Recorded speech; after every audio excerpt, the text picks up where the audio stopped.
Hello again and welcome to another Star Wars review. This time around we're going to continue looking at the Hasbro Clone Wars line. This time it's the turn of the 2010 US mail-away exclusive. This was only available to US residents, and you had to send away 6 proofs of purchases from certain lines of Star Wars figures, and $6.99, and they sent you an exclusive Sgt Bric figure that came with the new Galactic battle game mat, which was a plastic mat that you can put your figures on with their stands and everything, just to give a little bit more atmosphere to the game. But it also, on the other side, had pouches and a Velcro handle, so it became a carry case for your figures.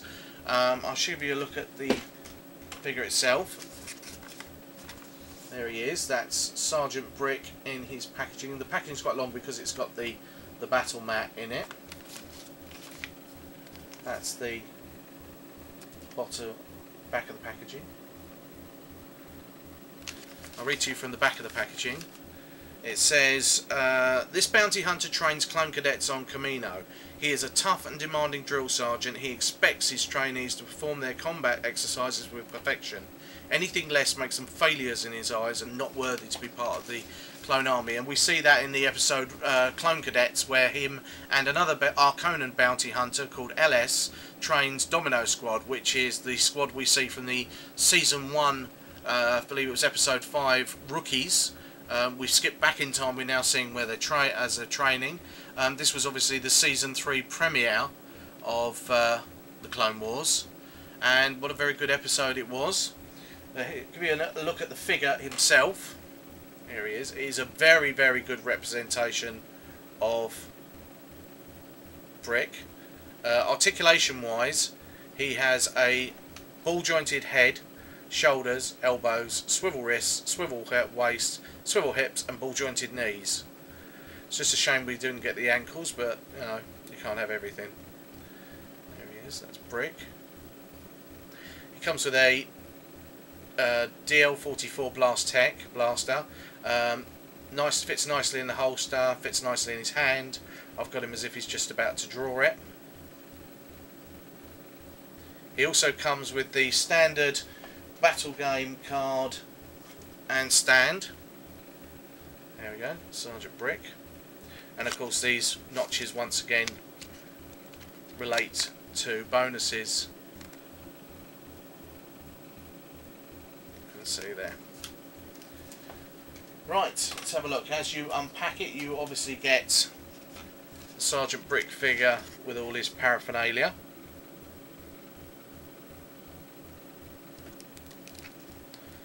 And the Galactic battle mat, which is folded up. It's it's quite strong, very strong plastic. Now what happens is you fold this out and it folds into 2 halves. Now you can lay this flat and it will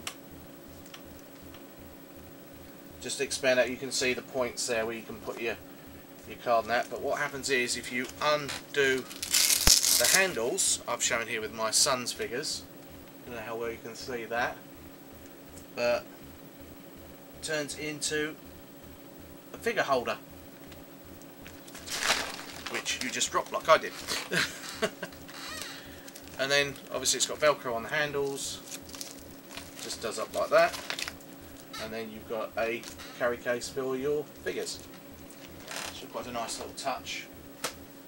But figure wise, it's an excellent figure. It's certainly a worthy successor to the last Clone Wars mail-away, which was Nadar Veb. Like I said, the packaging once again is the shadows of the dark side packaging.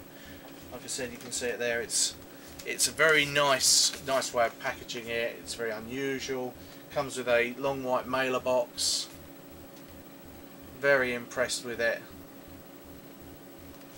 And you know, like I said, I'm hoping to get my hands on LS, the second bounty hunter we see in the episode. So you've got all his decals and everything else.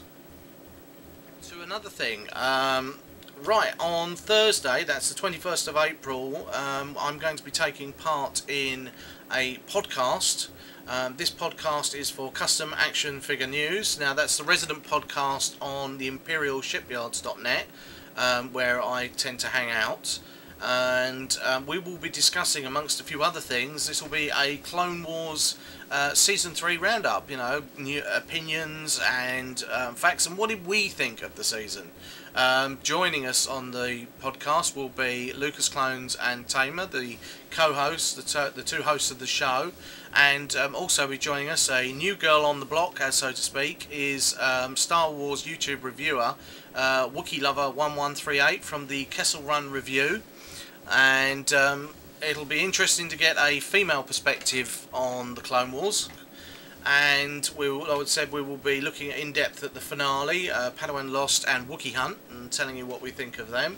That will be at 5:30 Eastern Standard Time in the US and 10:30 UK PM UK time in the UK. So we hope to have you join us, and we hope you enjoy the show, and we'll see you then. Till next time, take care. May the Force be with you.